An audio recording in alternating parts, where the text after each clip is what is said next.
Hi friends, do you often hear this statement, don't eat this or don't drink this from your parents, that it's not pure? Well, can you tell me why do we call something as impure? Well, in simple terms, if I say, if any substance deviates from its original composition, we call it as impure. So guys, today we will talk about these impurities, or in technical terms, if I call it as the defects in case of solids. And if I classify them, defects are classified into two categories, namely point defects, line defects. And first of all, let's talk about point defects. Well, point defects can be defined as the deviations from the ideal arrangement around a particular point or a particular atom in a crystal. Well, in simple words, we can say that these defects arise by simply adding an atom or by removing one from a particular solid. Now, the next one is line defects. If I define that, we can say that these are the defects in which the deviations occur around an entire row. That means that either a particular row is added into the crystal or the entire row is removed from the crystal. Well friends, we have to discuss the point defects in detail, and the definition is enough for line defects. So, if I talk about the classification of point defects, we can say that three categories are being formed. And what are those categories? Let's see. These are divided into stoichiometric defects, non-stoichiometric defects, and impurity defects. And let's go stepwise, and first of all, let's discuss stoichiometric defects. Well guys, to understand stoichiometric defects, first of all, we need to understand what stoichiometry means. So, do you guys recall that? Well, let me tell you. If the ratio of the cations and anions is just the same as indicated by the formula and there is no change in it, that is referred to as stoichiometric crystals. And since we have to talk about stoichiometric defects, that means that these defects, they do not bring about any change in the chemical formula. And guys, these defects are also called thermodynamic or intrinsic defects.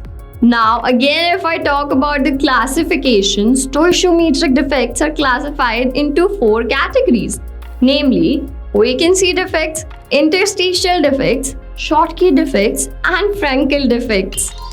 Now guys, first of all, let's talk about vacancy defects. Well, this goes with the name, and as it says, some of the lattice sites are vacant, and these are referred to as vacancy defects. And in case of vacancy defects, generally the density is found to be decreased. Now the next one, that is interstitial defects. Well, again, as the name suggests, in this case, some of the constituent particles, that is the atoms or the molecules, they occupy a site within the crystal. That means they occupy the vacant spaces, or what we call them as the interstitial sites. And in this case, generally the density increases. Now the next one, that is Frankel defects. Well guys, these defects are generally observed in case of ionic solids. And do you guys remember what an ionic solid is? Well, in simple terms, we can say they are formed by the complete exchange of electrons. Correct. Now if I talk about this defect, what happens in this case? Let's see. In case of Frankel defects, generally the smaller ion, which is the cation, is observed to be missing from its original site and occupies an interstitial site. So that means we can say it creates a vacancy defect at its original site and an interstitial defect at its new site. Correct? And as we just saw, that nothing is missing out of the crystal and just a rearrangement of the positions. That means that there is no change in the density. And guys, there are two major characteristics that you always have to keep in mind about the Frankel defects. And what are they? Let's see them. The size between the ions is generally very large and the coordination number is low. And these are very important, and there are going to be questions in your exam regarding these characteristics. Now, if I talk about the examples, we can say it generally includes zinc sulfide, silver chloride, silver bromide, and silver iodide. Now, the next one that we have to discuss is Schottky defects. Well, guys, there was the German scientist Schottky who discovered this defect in 1930. And what happens in this case? Let's see. In case of Schottky defects, equal number of cations and anions are missing from the original composition. And since something is going out, what does that mean? That means that there would be a decrease in the density. And guys, you can remember it like this as well. The letter S, that means Schottky, and the letter S, that means same. So same number of ions are missing in case of Schottky defects. Now again, there are two major characteristics about Schottky defects, and these are going to be just the opposite of Frenkel defects.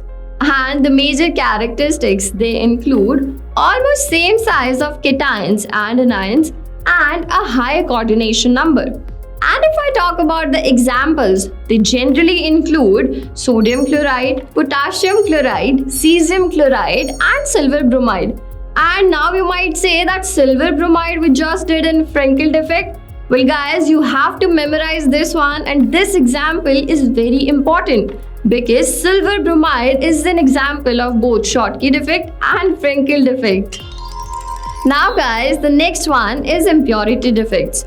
Well, what happens in this case is, if guys think it like this, if there is a particular arrangement of an ionic solid and I add some foreign quantity into this, that means some foreign atoms, an outside atom is being added. Well, that's what an impurity defect is. For example, if I say it like that the molten sodium chloride that is lying in front of me, now if I add strontium chloride into this, what would happen? Well, let's zoom in and see what is happening.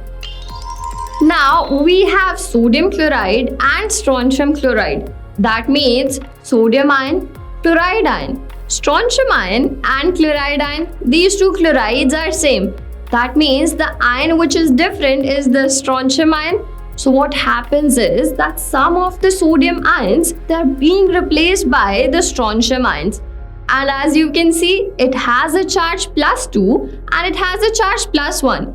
That means 1 and 1, that makes up 2. So 1 strontium ion that replaces 2 sodium ions, such that a vacancy is generated in the crystal in the space of sodium ions.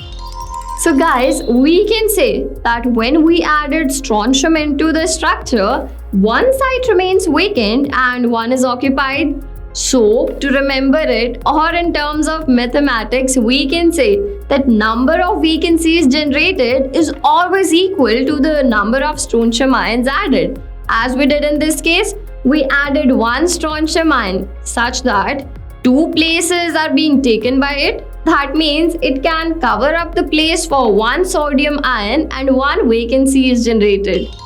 So guys, we can say that electrical neutrality is being maintained in this structure. And why is it so? Well, we just observed that there is no imbalance in the charges and they remain the same. And if I talk about other examples, we can say that a solution of cadmium chloride and silver chloride is also an example. So guys, this was all about the stoichiometric defects and the impurity defects. We will talk about the next category, that is non-stoichiometric defects, in our next class. Before that, let's summarize what we have learned in today's class.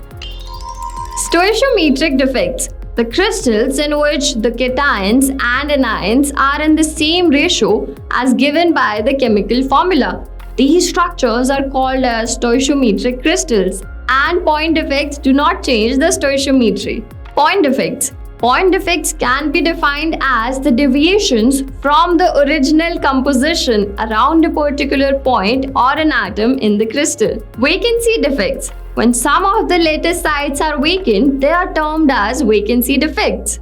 Interstitial defect. When some of the constituent particles occupy an interstitial site in the crystal, they are referred to as interstitial defects. Frenkel defect. The smaller ion, generally the cation, is displaced from its normal site to an interstitial site. The density remains the same. For example, zinc sulfide, silver chloride, and silver bromide. Schottky defects. When equal number of cations and anions are missing from their normal sites, it is called Schottky defect. It leads to a decrease in the density. And the examples include sodium chloride, potassium chloride, and silver bromide. Impurity defect. The type of defect formed by introducing some foreign ion in the normal crystal. For example, strontium chloride and silver chloride.